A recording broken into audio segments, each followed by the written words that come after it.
The Steinway grand piano sat in the corner of the Ashworth Estate ballroom, like a sleeping giant, its polished black surface reflecting the light from a dozen crystal chandeliers.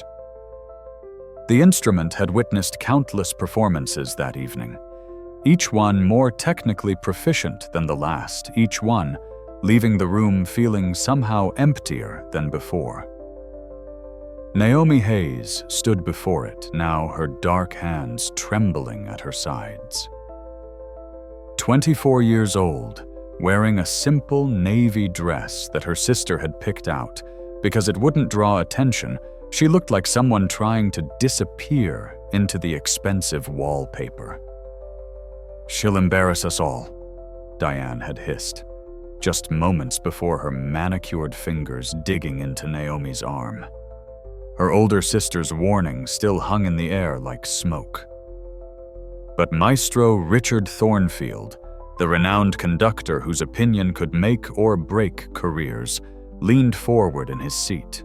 His critical eyes, which had shown nothing but polite disappointment all evening, now flickered with something that looked almost like hope. Naomi's fingers hovered over the keys. The entire ballroom held its breath. But to understand this moment, to truly comprehend what was about to happen, we need to go back. Back to where this evening began, and further still to the day 7 years ago when Naomi Hayes stopped being a pianist and became a ghost. 6 hours earlier, the afternoon sun had painted the Ashworth Estate in shades of gold and amber. The sprawling mansion, a testament to old New England wealth, sat on 40 acres of manicured grounds in Connecticut. For 3 generations, the Ashworth family had hosted an annual charity gala, and for the past 15 years, that gala had included a talent showcase that had become the most prestigious amateur performance opportunity on the East Coast. This year's event promised to be particularly special. Maestro Richard Thornfield, the celebrated conductor of the Boston Symphony Orchestra, had agreed to serve as the guest judge. At 62, Thornfield was known for 2 things: his brilliant interpretations of the classical repertoire and his absolutely uncompromising standards. Musicians who earned his approval found doors opening across the musical world. Those who disappointed him rarely got a second chance. The ballroom could seat 300 people. By 6 o'clock that evening, every seat would be filled with donors, patrons, and members of high society, all dressed in their finest, all ready to be impressed. Naomi Hayes had not planned to be among them. She sat in the passenger seat of her sister's Mercedes, watching the estate approach through the windshield, with a feeling of dread that had been building for 3 days, ever since Diane had casually mentioned that she'd be performing at the showcase. "You didn't have to come," Diane said, not for the first time. But her tone suggested otherwise.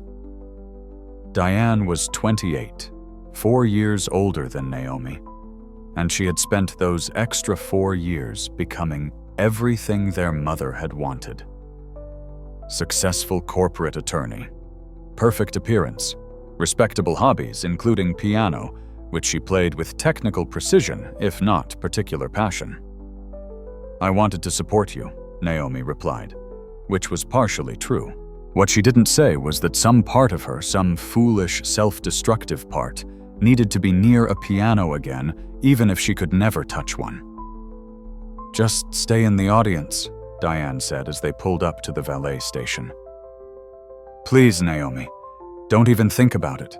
Don't even think about what Naomi wanted to ask." But she knew. They both knew. Don't think about playing. Don't think about walking up to that piano.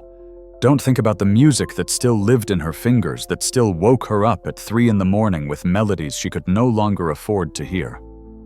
Don't think about 7 years ago. The estate's ballroom was already humming with activity when they entered. Staff members made final adjustments to the lighting. A small army of caterers prepared hors d'oeuvres in the adjacent dining hall. The piano, that magnificent Steinway, sat on a small raised platform at the front of the room, positioned so every seat in the house would have a clear view. Naomi stopped walking the moment she saw it. "Come on," Diane said, pulling her forward. "Let's find our seats." But Naomi's feet had rooted to the floor. The piano called to her the way it always had, with a voice that bypassed her conscious mind and spoke directly to something deeper. She could almost feel the keys under her fingers, could almost hear the particular resonance of a Steinway's bass notes, rich and full and devastating. "Naomi," Diane's voice was sharp now. "Don't. I'm just looking. That's how it starts." Diane's face had gone tight with something that might have been fear. "You know what happened last time you just looked at a piano? Last time." The phrase landed like a punch to the stomach. Last time had been 7 years ago. Last time had been the National Youth Piano Competition. Last time had been the day Naomi Hayes, at 17 years old, had been performing Rachmaninoff's Piano Concerto Num. 2, in front of 1,200 people. When one of the judges leaned over to another and said just loud enough for the front row to hear remarkable technique for someone from her background. Last time, Naomi had frozen. Her hands had simply stopped moving. The orchestra had continued for 3 more bars before the conductor noticed and cut them off. The silence that followed had been absolute. Last time, Naomi had stood up from the piano bench and walked off stage in complete silence, while 1,200 people watched, while cameras recorded every second for the competition's promotional materials, while the internet got ready to turn her most vulnerable moment into a viral spectacle. Last time, Diane had found her in the bathroom, sobbing so hard she couldn't breathe. Now, standing in the Ashworth Estate ballroom, Diane's hand tightened on Naomi's arm. "I'm not letting that happen again. I'm not watching you break yourself over a piano again. We're going to sit down. We're going to watch some nice performances, and then we're going to go home. Understand?" Naomi nodded. It was easier than arguing. Easier than explaining that she'd been breaking a little bit every day for 7 years each day that she didn't play, adding another small crack to whatever was left of her soul. They found their seats in the 3rd row. Perfect position to see everything close enough to make Naomi's skin itch with proximity to the instrument she loved and feared in equal measure. The ballroom filled quickly. By 7 o'clock, every seat was taken. The lights dimmed. A woman in an elegant gown walked to the front of the room and welcomed everyone to the 15th annual Ashworth Charity Gala Talent Showcase. And then she introduced Maestro Richard Thornfield. He was smaller than Naomi had imagined, but there was something in the way he carried himself that filled the room. His silver hair was swept back from a face that looked like it had been carved from stone. When he took his seat in the front row center position, every person in the ballroom sat a little straighter. The evening's performers had been selected from dozens of applicants. Each one had submitted recordings, references, proof of training or achievement. This wasn't a casual open mic. This was serious business. The woman in the gown announced the first performer. Naomi's heart began to pound. Not with fear, not exactly. With something that felt like waking up after a long, dreamless sleep. The piano waited. The evening was about to begin. And somewhere deep in Naomi's chest, something that had been silent for 7 years started to hum, too. Before we continue with the evening's performances, we need to understand exactly what happened 7 years ago. We need to understand how Naomi Hayes went from being one of the most promising young pianists in the country to someone who couldn't bear to touch a piano without feeling like she was drowning. Naomi had been playing piano since she was 4 years old. Her mother, a music teacher at an underfunded public school, had recognized her daughter's gift immediately. Perfect pitch, an instinctive understanding of rhythm and phrasing, hands that seemed to know where they were going before her brain caught up. By the time Naomi was 10, she was winning local competitions. By 12, regional ones. By 15, she'd performed with 3 different youth orchestras and had been featured in a documentary about young musical prodigies. The classical music world, predominantly white and wealthy, had been happy to celebrate her as a feel-good story. The talented black girl from a modest background who played Chopin like she'd been born to it. But celebration has a way of curdling into something else when the cameras stop rolling. The National Youth Piano Competition was the biggest opportunity of Naomi's young life. Winners received full scholarships to prestigious conservatories' professional management concert bookings. It was held at Lincoln Center in New York. 17-year-old Naomi had prepared for 6 months working on Rachmaninoff's Second Piano Concerto until her fingers could play it in her sleep. Diane had been there, of course. 21 and fresh out of college, already showing the drive that would make her a successful attorney. She'd helped Naomi practice, timed her rehearsals, driven her to New York for the competition. Their mother had been there too, sitting in the front row, hands clasped in prayer, even though she wasn't particularly religious. Everything had been perfect during the rehearsal. The orchestra had been supportive. The piano had been excellent. Naomi had felt confident, prepared, ready. The performance had begun beautifully. The opening orchestra section had washed over the hall, and when Naomi's entrance came, her hands had flowed across the keys like water. The first movement had been transcendent. The audience had been completely silent, held in the grip of the music.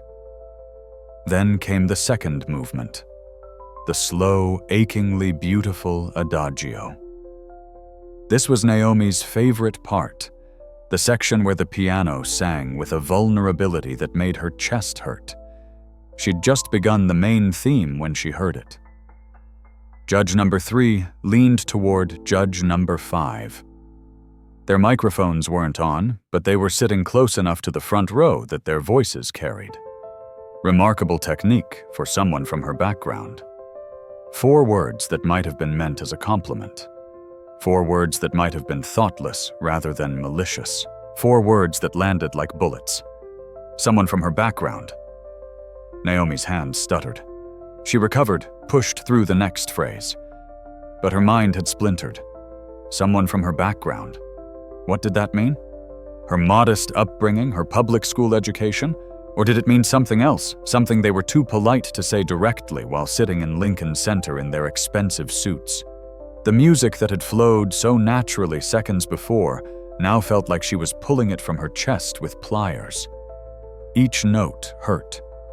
Each phrase reminded her that she didn't belong here, would never belong here, was only being tolerated because she could perform like a trained seal. She made it through another 8 bars. Then 10.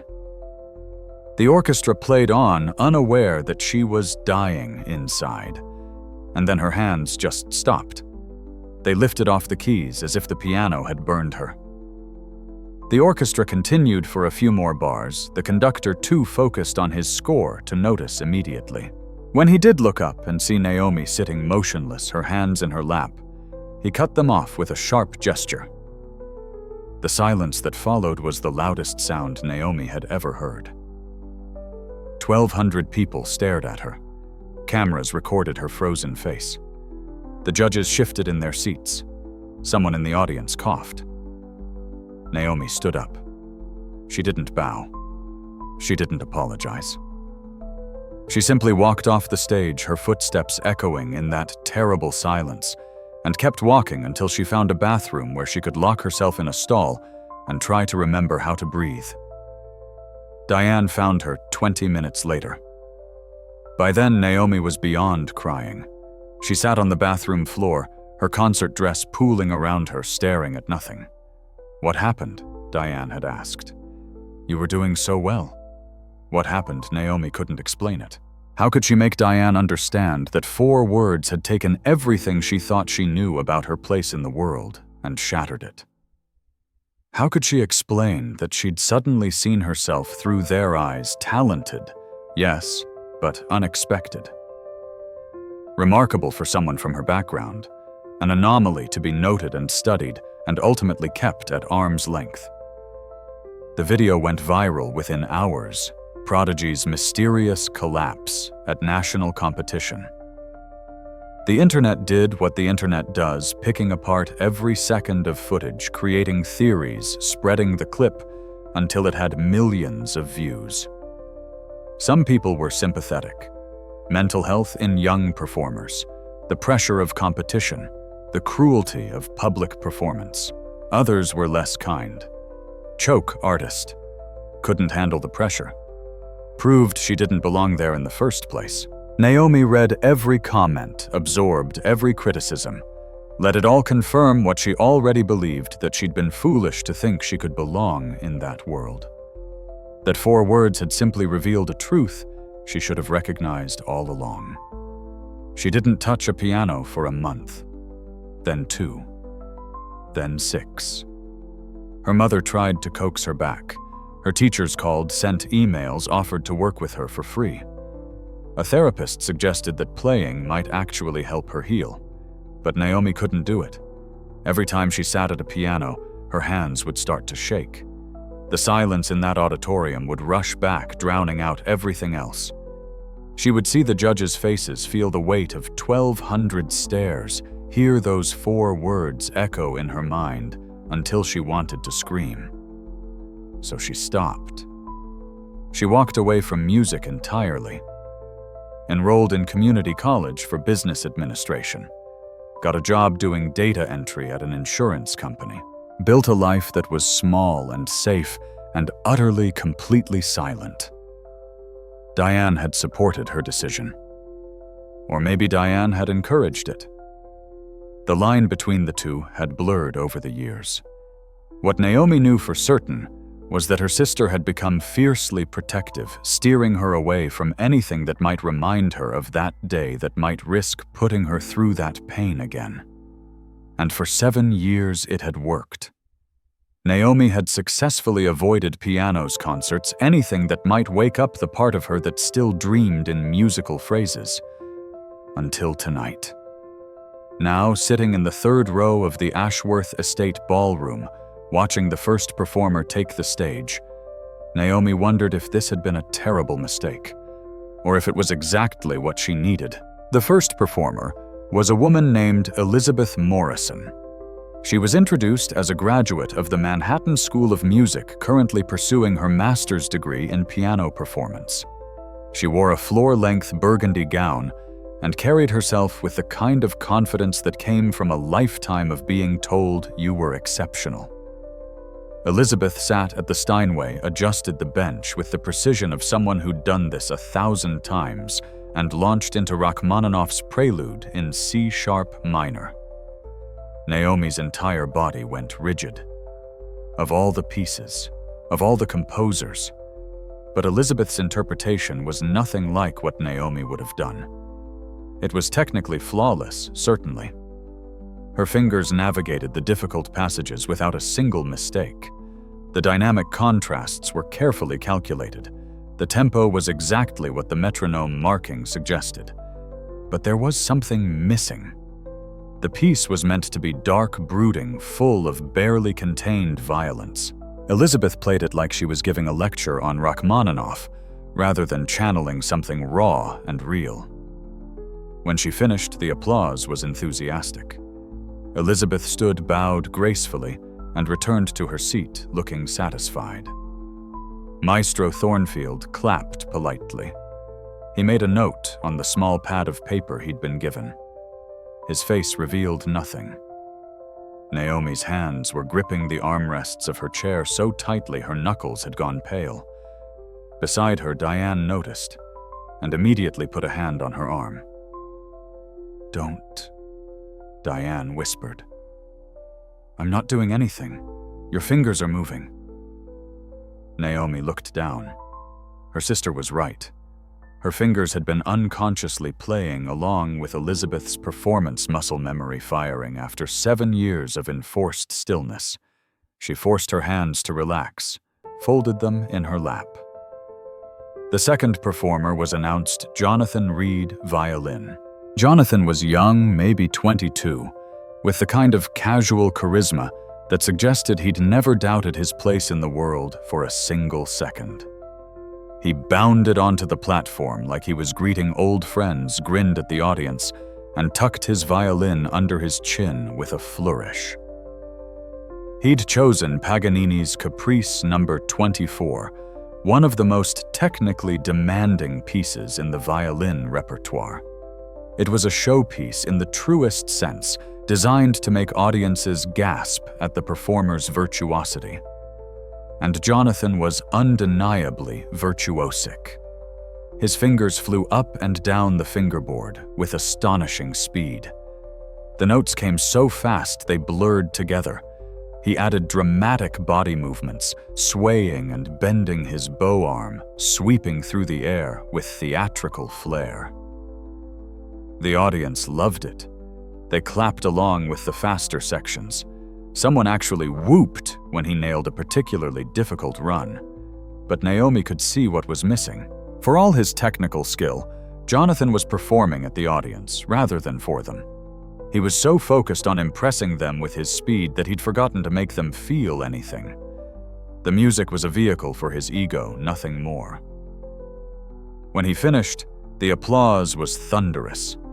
Jonathan bowed, deeply soaking it in. Maestro Thornfield clapped, made another note. But Naomi could see the subtle tightening around his eyes, the slight downward turn of his mouth. He was impressed, perhaps, but he wasn't moved. "That was incredible," someone behind Naomi whispered. But it wasn't. It was skilled, yes. Impressive, certainly. But incredible, no. Incredible required something more, something that neither Elizabeth nor Jonathan had offered. Naomi's fingers twitched again. She knew exactly what was missing. She could hear it in her mind, could feel how the music should breathe and bend and break. 7 years of silence hadn't dulled that instinct. If anything, it had sharpened it the way hunger makes you more sensitive to the smell of food. Diane's hand tightened on her arm again. A warning. A reminder. Don't even think about it. The third performer was being introduced. Olivia Caldwell, soprano. Naomi forced herself to focus on the stage, to ignore the piano sitting there like a question she wasn't allowed to answer. But it was getting harder with each performance, harder to sit still, harder to keep her hands folded and quiet, harder to remember all the reasons why she'd walked away in the first place. Olivia Caldwell swept onto the platform in a gown of emerald green, her auburn hair swept up in an elaborate style that had probably required professional help. She was striking commanding attention before she'd sung a single note. She'd chosen O mio babbino caro from Puccini's Gianni Schicchi, one of the most beloved soprano arias in the repertoire. It was a beautiful piece, tender and emotional, about a young woman pleading with her father.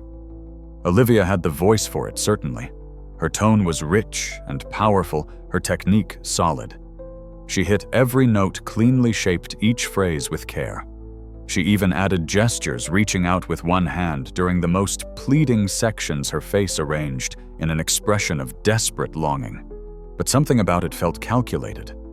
Every gesture seemed rehearsed rather than spontaneous. Every facial expression performed rather than felt. She was giving the audience what she thought they wanted: a beautiful woman singing a beautiful song with beautiful technique.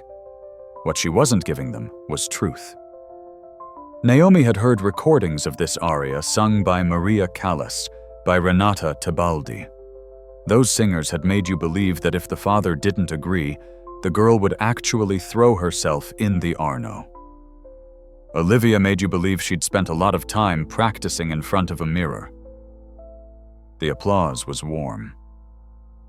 Olivia bowed deeply, milking the moment. Maestro Thornfield's note-taking was becoming more vigorous. His frown was deepening.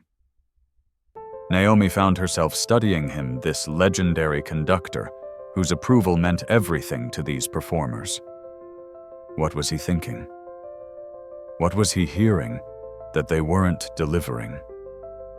As Olivia returned to her seat, basking in the continued applause, Naomi felt a whisper of words trying to escape her throat. I could do better. Diane's head snapped toward her. What did you say? Nothing, Naomi. I said nothing, but they both knew it wasn't nothing. It was the first crack in the dam. 7 years of silence, 7 years of suppressing every musical impulse, and 3 performances had been enough to make that old hunger start clawing its way back to the surface. The 4th performer took longer to set up. Patrick Donnelly cello needed his chair, adjusted his music stand, positioned just so.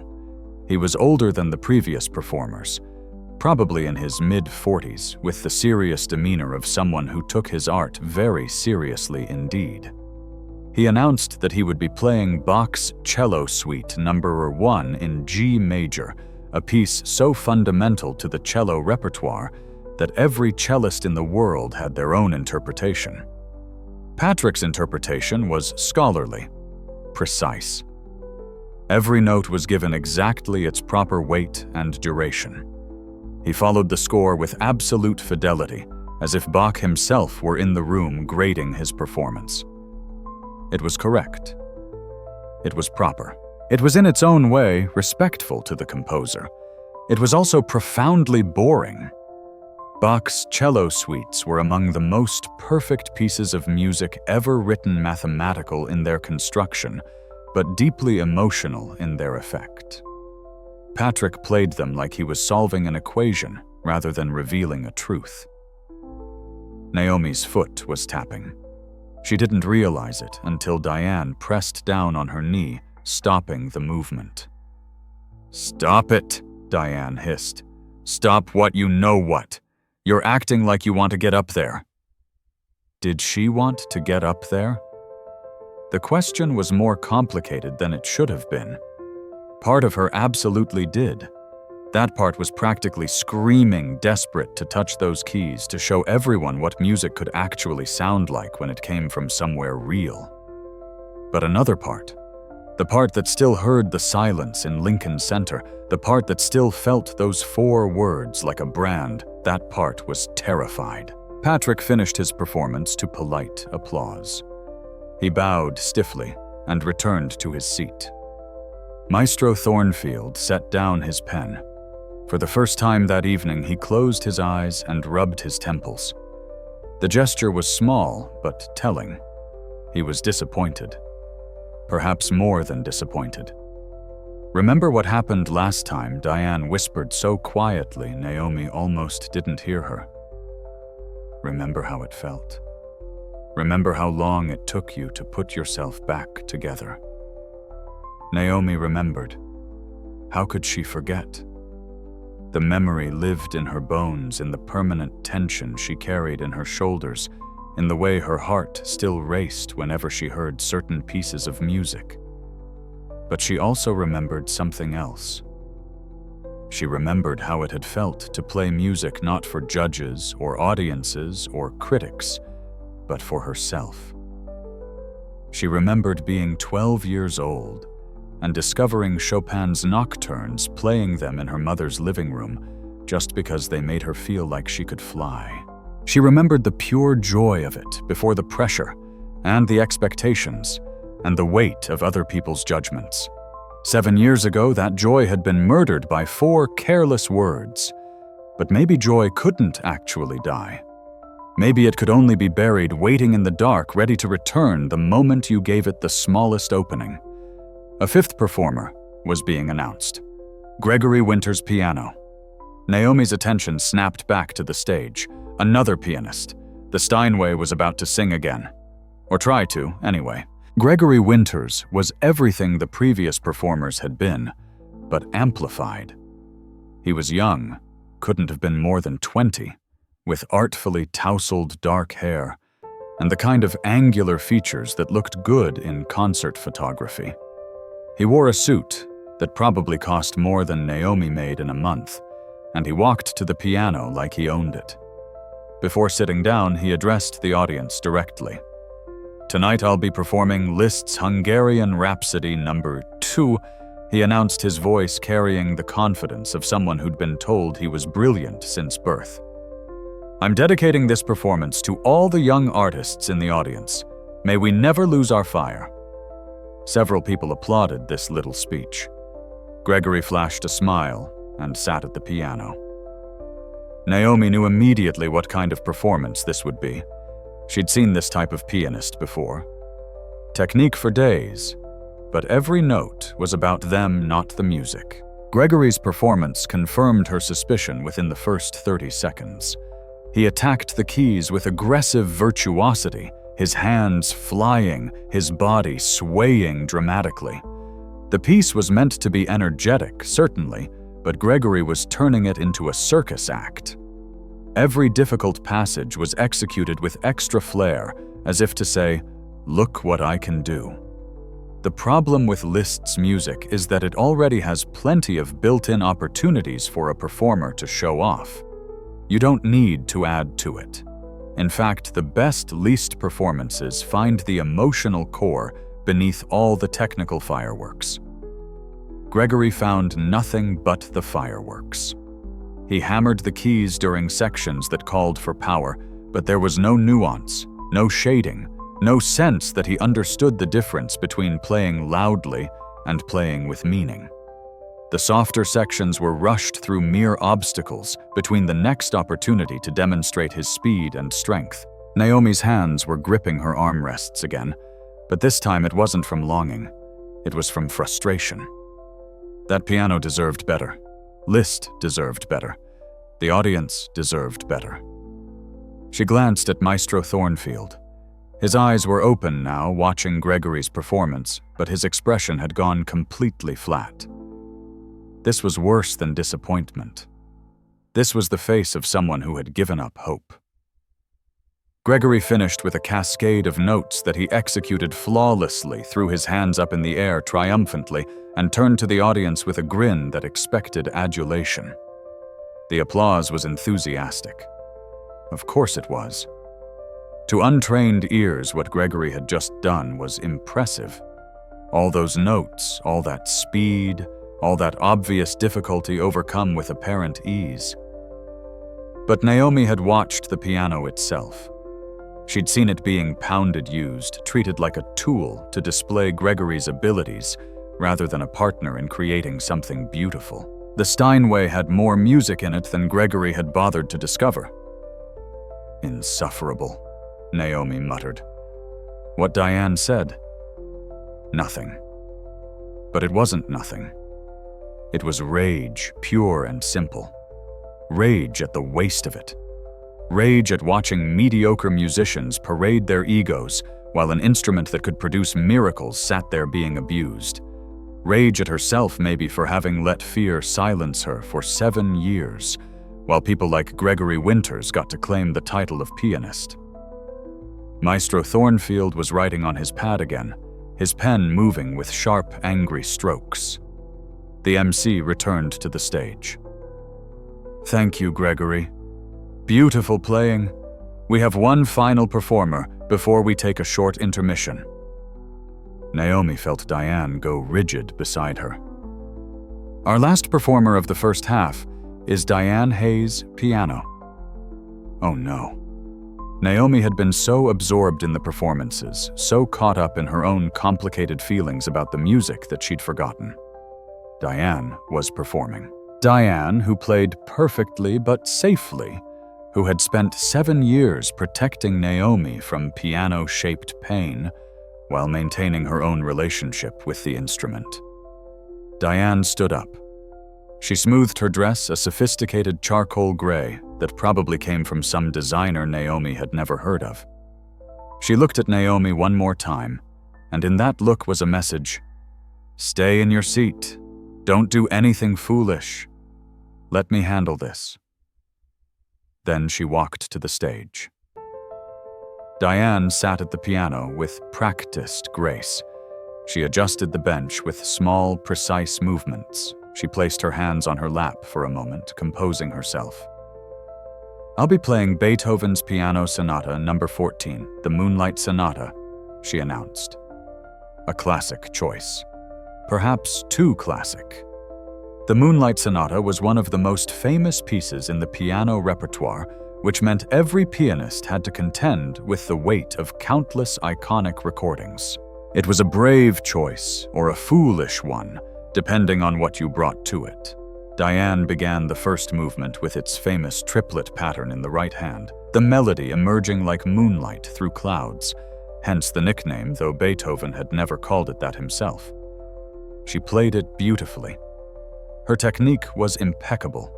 Her dynamics were carefully controlled. She followed the score faithfully, honoring every marking Beethoven had written. But Naomi could hear what was missing. Diane was playing the notes, but she wasn't playing the music. There was no risk in her performance, no vulnerability. She was too concerned with not making mistakes to allow herself to feel anything deeply. The first movement of the Moonlight Sonata should feel like a meditation on loss, on longing, on the ache of something just out of reach. Diane made it feel like a very well-executed technical exercise. Naomi's chest tightened with a complicated mix of pride and frustration. Pride because her sister was up there doing something Naomi hadn't been able to do for 7 years. Frustration because Diane was capable of so much more than this safe, controlled performance. This was what fear did to music. It made it small. It made it careful. It made it technically correct and emotionally hollow. Diane moved into the second movement, the brief and more cheerful allegretto. Then into the third movement, the presto agitato, that gave pianists a chance to show off their technical prowess. Diane handled it well. Every note was in place. The tempo was appropriate. The difficult passages were navigated without error. When she finished, the applause was warm and genuine. Diane had given them exactly what they expected, a polished professional performance of a beloved piece. She stood bowed and walked back to her seat with a small, satisfied smile. "Well done," Naomi whispered as Diane sat down. "Thank you," Diane replied, but she was watching Maestro Thornfield. The conductor was writing notes again, but for the first time all evening, his expression wasn't critical or disappointed. It was something else, something that looked almost like sadness. He had heard what Naomi heard. Competence without courage. Technique without truth. A pianist who could play anything but was too afraid to risk anything. The MC announced a 15-minute intermission. People began standing, moving toward the refreshment tables that had been set up in the adjacent room. Diane stood immediately, clearly ready to escape the ballroom and Naomi's presence. But Naomi couldn't move. She sat in her seat, staring at the piano, feeling something building in her chest that felt like pressure, like a scream, like 7 years of silence, preparing to break. The instrument sat there, patient and waiting. All evening, Naomi had watched as mediocre musicians took their turn at those keys. All evening, she'd felt the music they should have played, but didn't. All evening, that old hunger had been growing, fed by every disappointing performance, every missed opportunity, every moment when the piano had offered something beautiful and the performer had taken something merely adequate. "I need some air," Diane said. "Coming?" Naomi shook her head. "Naomi, I just need a minute." Diane hesitated, clearly, torn between getting herself some water and leaving Naomi alone with a piano. Finally, she said, 5 minutes. "Then we're going. We're home. We're leaving. We've both fulfilled our obligations. We're done here." She walked away before Naomi could argue. The ballroom was emptying. In another minute, Naomi would be alone with the Steinway. Her heart was pounding so hard she could feel it in her throat. Her hands were shaking again, but it wasn't fear this time. It was need. 7 years. 7 years of silence. 7 years of pretending she was fine, that she didn't need music, that she could build a life around the piano-shaped hole in her chest. 7 years of lying to herself. The last few people trickled out of the ballroom. Naomi was alone. She stood up. Her legs felt strange, disconnected from her body. She took one step toward the platform, then another. "This is a mistake," a voice in her head warned. "Remember Lincoln Center. Remember the silence. Remember how it felt when your hands stopped moving and the entire world watched you break." But another voice, one she'd been trying to ignore for 7 years, whispered back, "Remember how it felt before that. Remember the joy. Remember feeling whole." Naomi reached the platform, climbed the 3 steps, stood before the piano. Up close, she could see her reflection in the polished black surface. She looked terrified. She pulled out the bench, sat down. The keys gleamed in the light from the chandeliers. 88 keys, each one a door to a different sound, a different emotion, a different truth. Naomi lifted her hands, placed them on the keys without pressing down, just feeling the ivory against her skin. "What are you doing?" Naomi's head snapped up.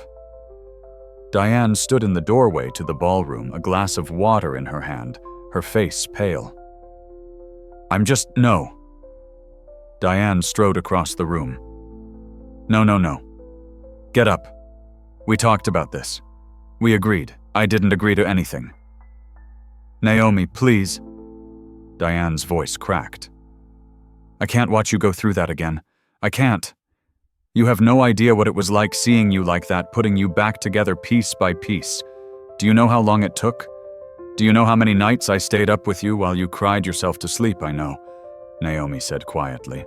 "I know what you did for me. But Diane, then don't do this. Don't throw away 7 years of healing.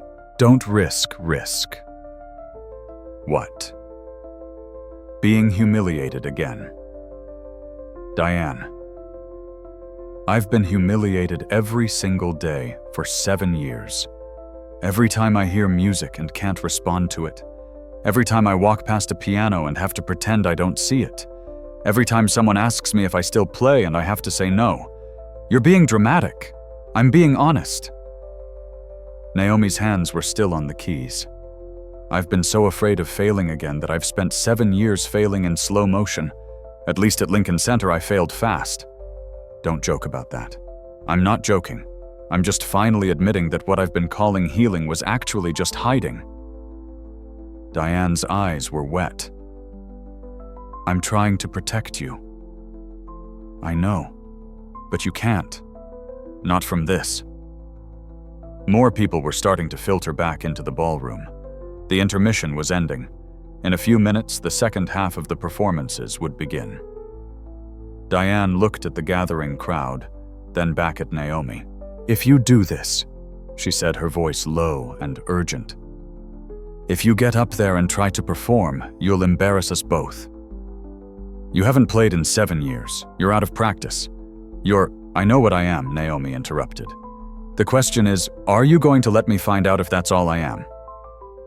"I'm going back to my seat," Diane said, stepping away from the piano. "And you're going to come with me, right now." But Naomi didn't move. The ballroom was filling up again. The MC was returning to the front. Maestro Thornfield was back in his seat, looking tired and resigned. Diane pleaded, "Please." The lights began to dim. The second half was beginning. And Naomi made a decision. "Ladies and gentlemen," the MC began, "welcome back to the second half of our showcase. We have 3 more wonderful performers to share with you this evening." Naomi stood up from the piano bench. Diane's hand shot out, grabbing her wrist. "Don't." But Naomi gently pulled free and walked down the platform steps. For a moment, Diane looked relieved, thinking her sister was coming back to her seat. Instead, Naomi walked directly to the MC.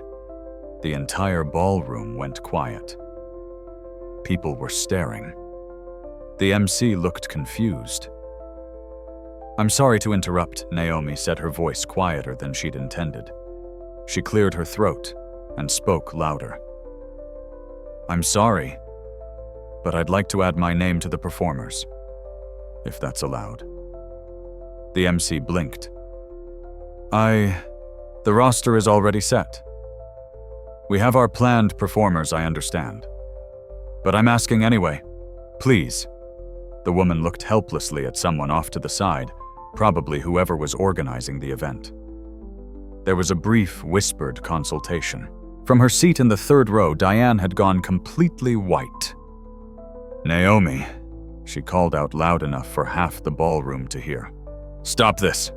Come back here." But Maestro Thornfield held up a hand. The gesture was small but commanding. Everyone in the room paid attention. "Let her play," he said. His voice was quiet, but it carried. "I'd like to hear her." The MC looked startled, but nodded. "Of course, Maestro. What's your name, dear Naomi Hayes?" A few people in the audience exchanged glances. The name meant something to some of them. The girl from the viral video 7 years ago. The one who'd frozen at Lincoln Center. Some of them probably had their phones out already, ready to capture whatever was about to happen. "And what will you be performing?" the MC asked. Naomi hadn't thought that far ahead. What would she play? She hadn't touched a piano in 7 years. Her muscle memory might be intact, but 7 years was a long time. She needed something she knew in her bones, something that would come back to her fingers without conscious thought. And she needed something that meant something. Not a showpiece, not a crowd pleaser, something real. "Chopin," she heard herself say. "Ballade number 1 in G minor." Someone in the audience gasped. It was a notoriously difficult piece, technically demanding and emotionally complex. To attempt it without having practiced, without having performed in 7 years, was either incredibly brave or incredibly foolish. Probably both. "Wonderful," the MC said, though she sounded uncertain. "Please take your time getting ready." Naomi turned to walk to the piano. Her legs felt like they belonged to someone else. The 3 steps up to the platform seemed impossibly high. She could hear Diane behind her talking urgently to someone. "She can't do this. She hasn't played in years. She'll embarrass us all." Diane's voice carried across the quiet ballroom, sharper now, desperate. Naomi paused, turned back. Diane stood in the aisle, her perfect composure finally cracking.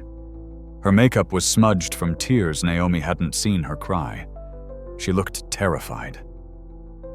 "Please," Diane whispered. "Please don't make me watch this." For a moment, Naomi almost backed down, almost walked off the platform and out of the ballroom and back into the safe, silent life she'd built. But then she looked at Maestro Thornfield. The renowned conductor was leaning forward in his seat, his critical eyes fixed on her with something that looked almost like hope. Or maybe curiosity. Either way, it was more than anyone had given her in 7 years. "I have to," Naomi said to her sister. "I'm sorry, but I have to." She climbed the steps, walked to the piano, sat down on the bench. The ballroom was completely silent. 300 people holding their breath. Naomi's hands were trembling so badly she could barely see them. She placed them on her lap, tried to steady herself. Breathed in, breathed out. 7 years since she'd done this. 7 years since she'd sat at a piano in front of an audience. 7 years since 4 words had shattered her world. But 7 years was also long enough. Long enough to carry shame. Long enough to let fear make decisions. Long enough to pretend that the person she'd been was dead and gone. Maybe it was time to find out if that was true. Naomi lifted her hands, placed them on the keys. The Steinway waited beneath her fingers, patient as always, ready to give her everything or nothing depending on what she brought to it. She closed her eyes, and she began to play. The first notes of Chopin's Ballade No. 1 fell into the silence like stones into still water. G, B flat, D. The opening motif, simple and questioning, almost tentative. Naomi's hands were still shaking, but the moment her fingers touched the keys, something happened. The trembling didn't stop exactly, but it transformed. It became part of the music, adding a vulnerability to the opening phrases that was almost unbearably honest. This was how the piece was meant to begin, with uncertainty, with a question being posed in musical form. Chopin had written it as a narrative, a story told in sound, and Naomi was starting the story the only way she could, with the truth of her fear. The melody unfolded that gorgeous, melancholy theme that had haunted Naomi for 7 years, whenever she'd heard it in her dreams. Her fingers found the notes like they'd never left. Muscle memory. Yes, but something more than that. Understanding. Connection.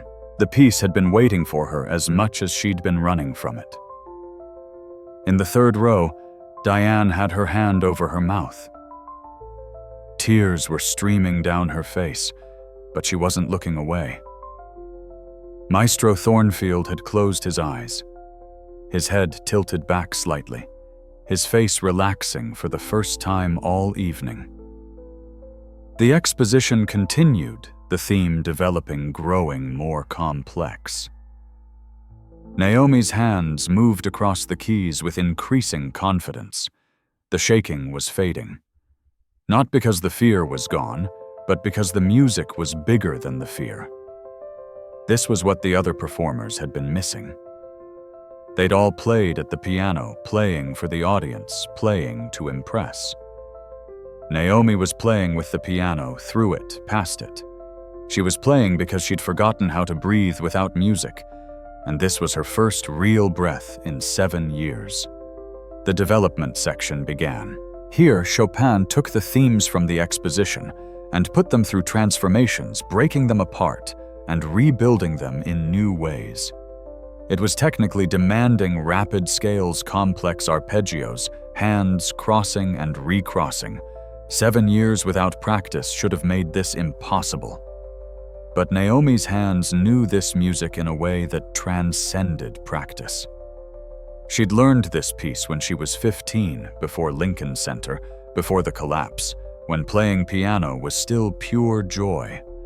That joy had been buried but not destroyed, and now it was pouring out of her like light through a crack in a dam.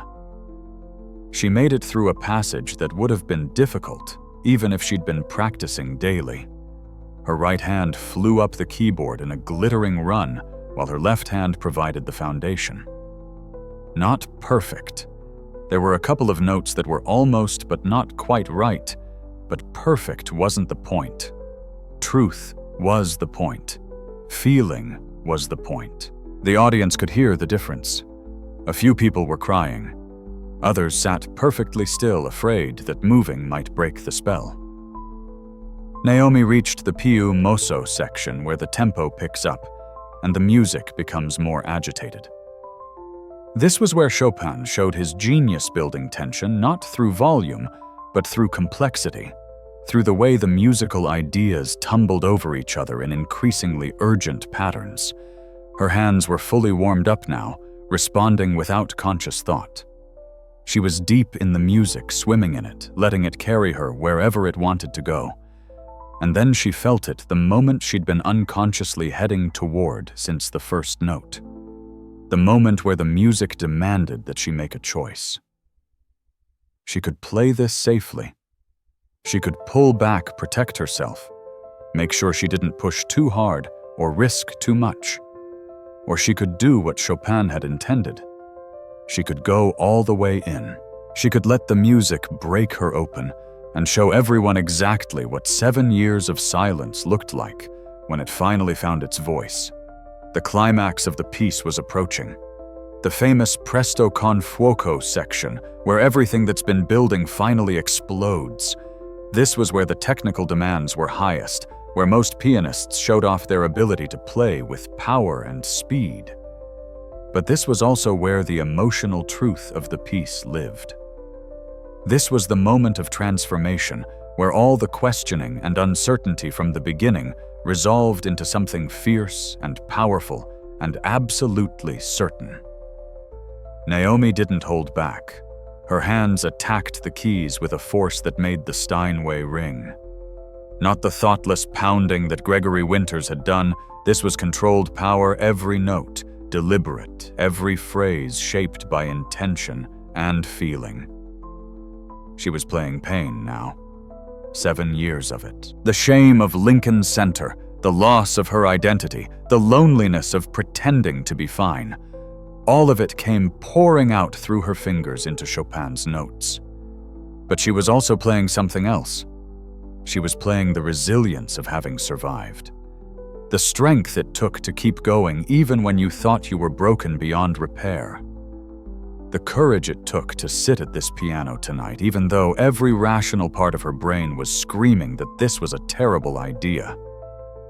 The music thundered through the ballroom. This wasn't background entertainment anymore. This was a woman telling her story in the only language that could fully contain it. Maestro Thornfield's eyes were still closed, but now his hands were gripping the armrests of his chair. His lips were moving slightly as if he was speaking along with the music. The presto section drove forward, relentless, powerful. Naomi's entire body was involved now, swaying with the music, feeling it in her shoulders and back and core. This was what the other performers had been missing. They'd forgotten that music wasn't just something you did with your hands.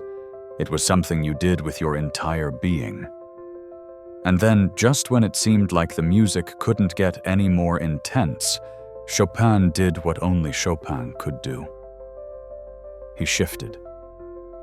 The fury and passion resolved into something else. The final section of the ballade is marked meno mosso, slower, and the mood changes completely. This was Naomi's favorite part. After all the storm and stress, after all the technical fireworks and emotional intensity, Chopin gave you this moment of almost unbearable tenderness. The same themes from the beginning return, but transformed by everything that's come before. Naomi's hands softened. The notes became gentle, each one placed with exquisite care. This was the music of someone who'd been through hell and come out the other side not harder, but more human, more capable of feeling deeply, more willing to be vulnerable. This was the sound of redemption. Her left hand played the simple bass notes, while her right hand sang the melody with a tone that was almost like speaking. Like she was telling the audience, telling her sister, telling herself, "I survived. I'm still here. I can still feel. I can still create beauty." The final phrases approached. Chopin's ending to this ballade is curious. It doesn't resolve in any conventional way. Instead, it asks one last question, leaves you with a sense of uncertainty, even as it provides closure. Naomi understood that now in a way she never had before. Life doesn't resolve neatly. Trauma doesn't simply disappear. You don't recover from pain. You learn to transform it into something you can carry. Something that, if you're very brave, you can share with others. The last notes fell into silence. A simple chord. Nothing fancy. Just truth. Naomi's hands stayed on the keys for a moment longer than necessary. She wasn't ready to let go yet. wasn't ready to return to a world where this feeling wasn't pouring through her. The silence that followed was absolute. It was the same kind of silence that had followed her collapse at Lincoln Center 7 years ago. But this time, it meant something completely different. This time, it was the silence of 300 people who had just witnessed something real, who had just heard music that actually meant something that came from somewhere deep and honest and true. This time, the silence was reverent. And then, Maestro Richard Thornfield stood up. He didn't applaud. Not yet. He just stood there looking at Naomi with an expression she couldn't quite read. His eyes were wet. After what felt like an eternity, he began to clap. Slowly at first. Each strike of his hands together deliberate and measured. Then the rest of the audience erupted. The standing ovation was instantaneous. People were on their feet, applauding thunderously, some of them shouting. The sound was overwhelming after the delicate final notes of the ballade. But Naomi barely heard it.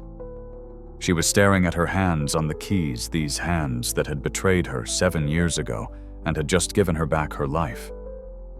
She'd done it. She'd actually done it. She'd sat at a piano in front of an audience and played not just competently, not just adequately, but truthfully, beautifully. She'd taken all that pain and silence and fear and turned it into music that made people feel something real. Tears were streaming down her face, but she was smiling. Actually smiling for the first time in 7 years when anything involved a piano. Maestro Thornfield was making his way to the platform. The applause continued as he climbed the steps and approached the piano. Naomi stood on shaking legs. She didn't know what to expect. Criticism, praise, some kind of professional assessment of her technique. The maestro stopped in front of her. For a long moment, he just looked at her. Then he spoke, his voice quiet, but clear enough for the nearby audience members to hear. Now that he said is music. Finally, someone who understands. Finally, he took her hand in both of his. Where have you been hiding? Naomi couldn't speak. Her throat was too tight with emotion. That was remarkable, Thornfield continued. Not perfect technically. I heard a few notes that weren't quite clean. But perfect. He shook his head. Perfect is what I've been listening to all night. Perfect is boring. What you just did was brave, and brave is what music actually requires. He released her hand. We need to talk. After this is over. I want to know your story. I want to know if you're studying anywhere, if you have plans, if... He stopped himself. We'll talk. The applause was finally dying down. Thornfield returned to his seat. Naomi stood on the platform feeling like she was in a dream. She looked out at the audience, searching for Diane. Her sister was still in the third row, still crying, but now she was standing with everyone else. Their eyes met across the ballroom, and Diane smiled. A real smile, not the tight, controlled expression she usually wore. She mouthed 2 words, I'm sorry. Naomi mouthed back, me too.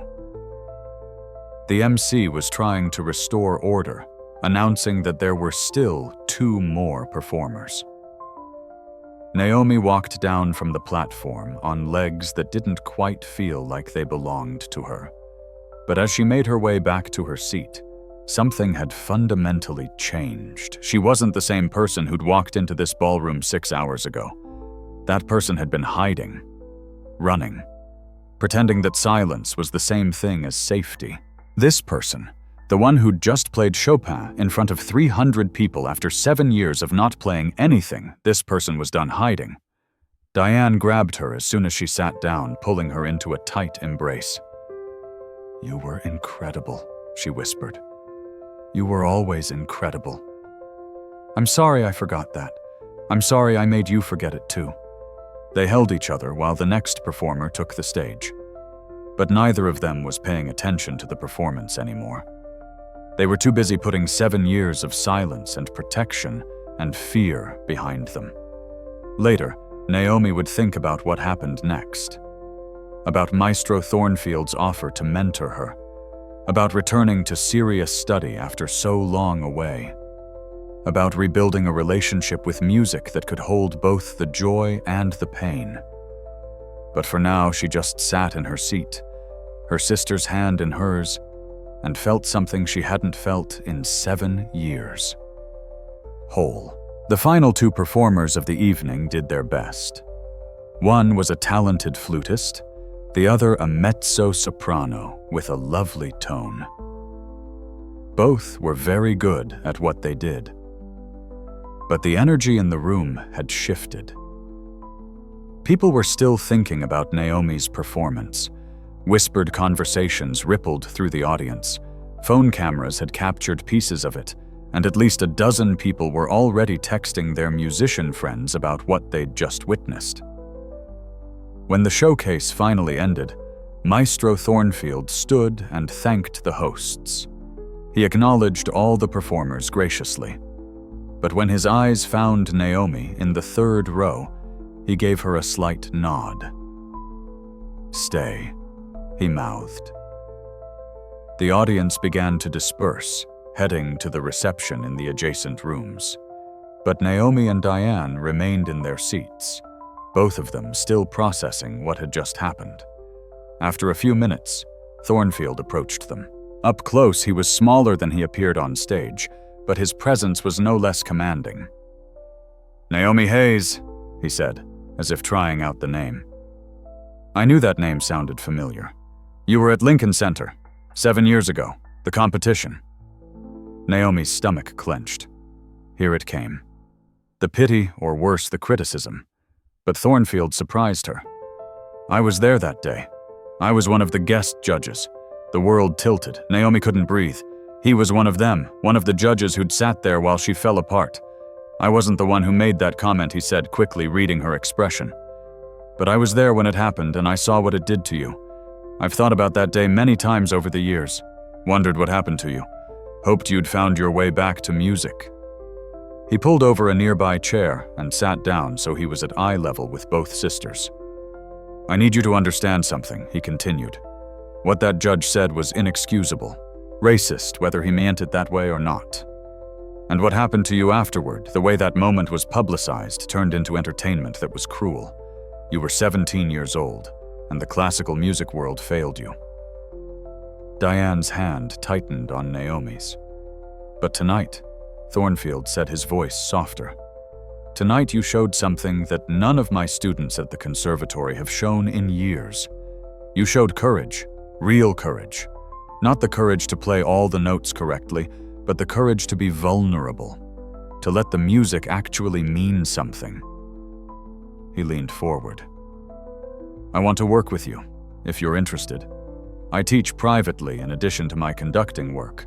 I don't take many students, but when I hear something special, I make room." Naomi found her voice. "I haven't practiced in 7 years. I know. I heard the places where you were out of practice. But I also heard something that can't be taught. You have a gift for making music speak. Most pianists spend their whole careers trying to develop that. You were born with it." "I don't know if I can do this," Naomi said honestly. "What if I freeze again? What if then you freeze?" Thornfield said simply. "And then you start again. That's what musicians do. We fail, and we try again. The only real failure is stopping completely, which you did for 7 years, and I understand why. But are you ready to stop stopping?" The question hung in the air. Diane spoke up for the first time. She's ready, even if she doesn't know it yet. Naomi looked at her sister. "You spent 7 years telling me not to play." "I was wrong," Diane said. "I thought I was protecting you.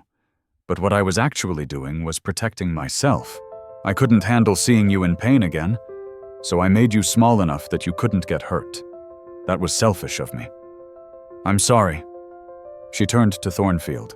If you're willing to teach her, I'll support it, however I can. The maestro smiled. Good, because this one is going to need support. Coming back after 7 years won't be easy. There will be days when the fear comes back, days when the memories of Lincoln Center feel more real than anything else. I know, Naomi said, but there will also be days like today. Days when you remember why you loved this in the first place. Days when you play something and feel whole again. He stood up. I'm going to give you my card. Think about it. Take your time. But Naomi, don't take another 7 years. He pulled a business card from his pocket and handed it to her. Then, with a slight bow to both sisters, he walked away to rejoin the reception. Naomi and Diane sat in the ballroom, which was now almost empty. The Steinway sat on its platform once again, a silent observer. What are you going to do? Diane asked. Naomi looked at the piano. 7 years ago, it had represented her biggest failure. Tonight, it had given her back a piece of herself she thought was gone forever. I'm going to call him, she said. Maybe not tomorrow, maybe not next week. But soon, I'm going to try. Try what? Try being the person I was supposed to be, before everything went wrong. Diane hugged her again. You know what I realized tonight? You were always that person. Even when you weren't playing, even during these 7 years, you were just waiting for the right moment to remember. They sat together a little longer, neither one in a hurry to leave. The evening had started with Naomi determined to stay invisible to support her sister, and then disappear back into her safe, silent life.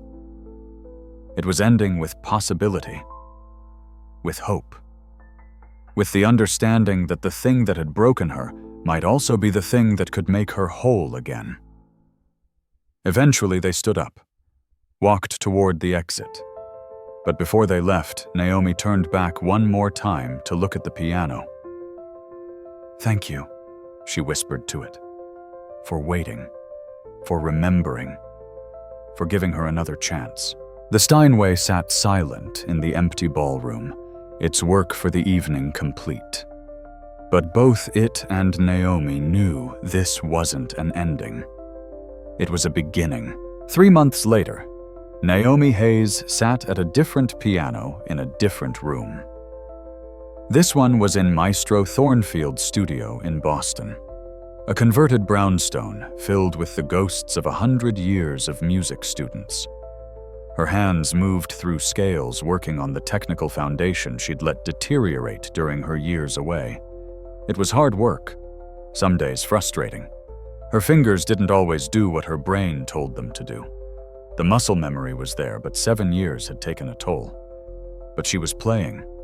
Every day she was playing. Thornfield sat nearby, listening with his critical ear, stopping her occasionally to work on phrasing or dynamics. He was demanding but patient, pushing her without breaking her. And slowly, carefully, Naomi was rebuilding her relationship with music. Not the relationship she'd had as a teenager when playing piano was all about being exceptional and winning competitions and proving she deserved to be there. This was different.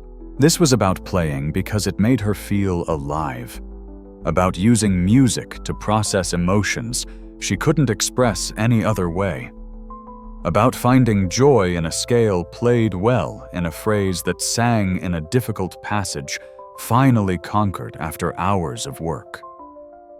Sometimes the fear still came. Sometimes she sat down at the piano and heard that silence from Lincoln Center, felt those 4 words like a brand. But now she had tools to work through it. She had Thornfield's guidance. She had Diane's support. She had her own growing understanding that one bad day didn't have to define the rest of her life. Better, Thornfield said as she finished a particularly difficult run. You're starting to relax into it. Music shouldn't feel like fighting. Naomi nodded, flexing her fingers, ready to run through the Chopin again. She smiled. They'd been working on the same piece she'd played at the gala, polishing it, refining it, helping her understand it even more deeply. Ready, she said. She placed her hands on the keys, took a breath, and began to play. The same opening notes, G, B flat, D, that questioning motif. But this time the question wasn't, will I survive this? It was, what else is possible? Sometimes the things that break us also break us open. The cracks let the light in. Let us see ourselves more clearly. Let us understand that we're stronger than we thought, more resilient, more capable of transformation. 7 years ago, Naomi Hayes learned that the world could be cruel, that one moment could shatter everything you thought you knew about yourself. But tonight, and every night since she walked onto that platform at the Ashworth Estate, she was learning something else. She was learning that broken things can be beautiful, that scars tell stories worth sharing, that the courage to try again, to be vulnerable again, to risk falling apart again, is the most powerful thing a person can offer. She was learning that she wasn't defined by her worst moment, but by what she did with all the moments that came after. And she was learning finally to make music not for judges or audiences or critics, but for the girl who fell in love with piano when she was 4 years old and discovered that pressing down on ivory keys could create something that felt like magic. The music filled the studio, spilling out through the windows onto the street below, where people passing by stopped for a moment to listen. A young woman was playing Chopin. Playing it with technical skill, yes, but more importantly, playing it with a soul that understood what it meant to fall and rise again. If this story moved you, there are more stories like it, waiting to be heard. Stories of courage and redemption and second chances. Stories of people who fell apart and put themselves back together in new and unexpected ways. Subscribe to hear more. Because we're all broken in some way. And maybe if we're very brave, we can learn to transform those broken pieces into something beautiful.